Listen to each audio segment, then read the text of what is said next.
प्रातः स्मरामि शरदिन्दुकरोज्ज्वलाभाम् सद्रत्नमन्मकरकुण्डलहारभूषाम् विद्यायुधोर्जितसुनीलसहस्रहस्ताम् रक्तोपलाभचरणां भवतीं परेशाम्।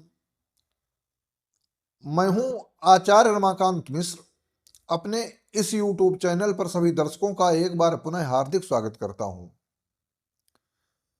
पश्चिम बंगाल के चुनाव 2026 मार्च और अप्रैल में संपन्न हो जाएंगे। ममता जी मुख्यमंत्री हैं। ममता जी का कार्यकाल अपनी एक कूटनीतिक चाल के कारण यहां तक है कि अनेक प्रकार के साम दाम दंड भेद को अपनाती हुई केवल सत्ता की चाबी इनके पास रहे, चाहे हत्याएं हों, चाहे कितना भी बड़ा भयानक वहां पर आपसी एक कलह की स्थिति उत्पन्न हो, लेकिन ममता जी समय समय पर अपने एक कूटनीतिक विचारधारा से कभी तो नवरात्रों में वहां के दुर्गा पंडालों पर प्रतिबंध लगाना, कहीं पर कोई ऐसी स्थिति चाहे वह रामनवमी का जुलूस हो, ये सब अभी तक करती चली आ रही हैं।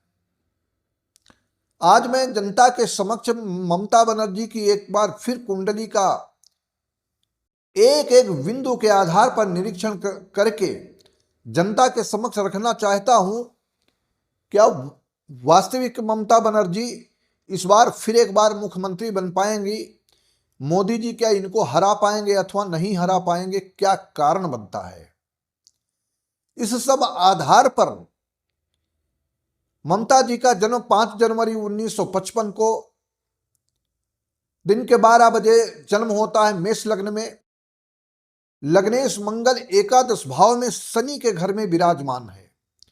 मंगल की चौथी दृष्टि जहां पर उच्च राशि का चंद्रमा द्वितीय भाव में पड़ता है।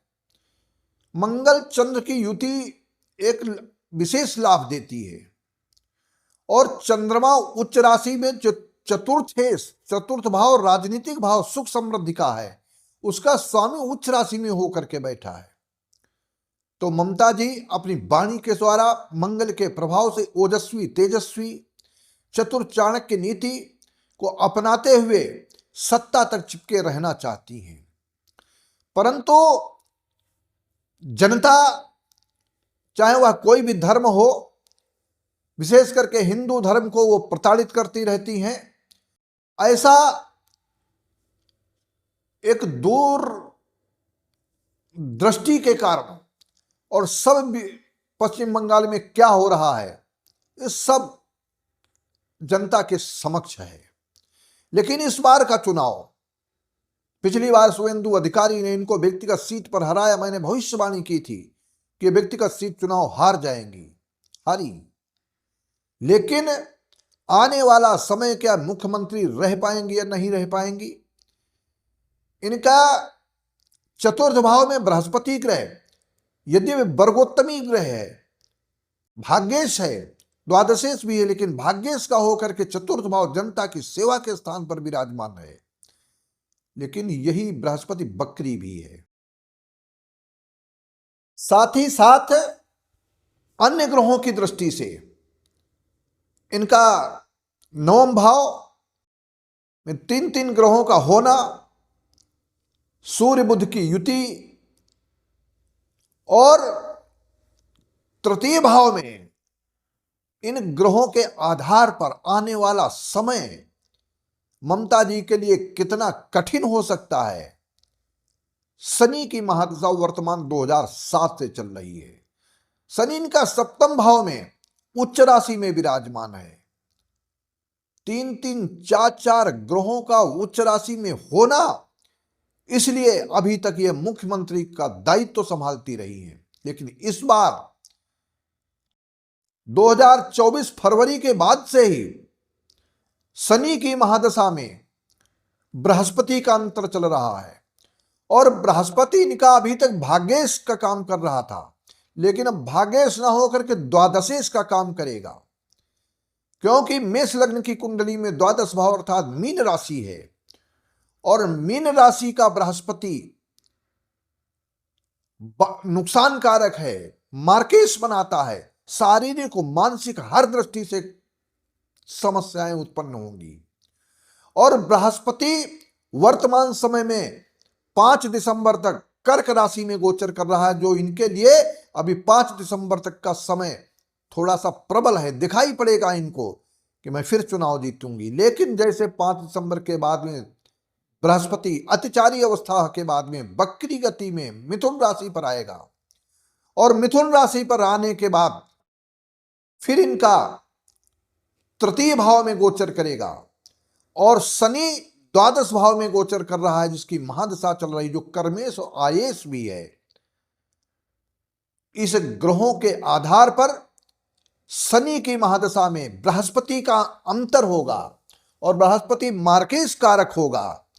इसलिए ममता बनर्जी को इस बार 2026 का चुनाव जीतना बहुत ही कठिन होने वाला है और इतना बड़ा कठिन होगा कि ममता जी को याद आ जाएगी कि इस प्रकार से भी मोदी जी की सोची समझी रणनीति के तहत ये जिस प्रकार से आपस में लड़वा करके बूथों पर कब्जे की स्थिति उत्पन्न करके या एक समुदाय को उकसा करके कत्लेआम होता है पश्चिम बंगाल में, वो कत्लेआम की स्थिति सेना के सुपुर्द होगी, फोर्स के सुपुर्द होगी।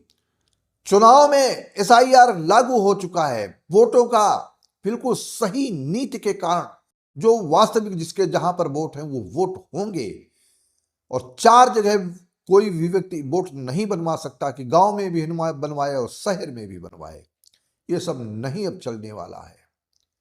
इस प्रकार से आज मैं जनता की विशेष आग्रह के कारण ममता बनर्जी की कुंडली का विश्लेषण करता हूं और विश्लेषण के आधार पर ऐसा पाया है कि एक बार ममता जी को इस बार चुनाव में पराजय का सामना करना पड़ेगा।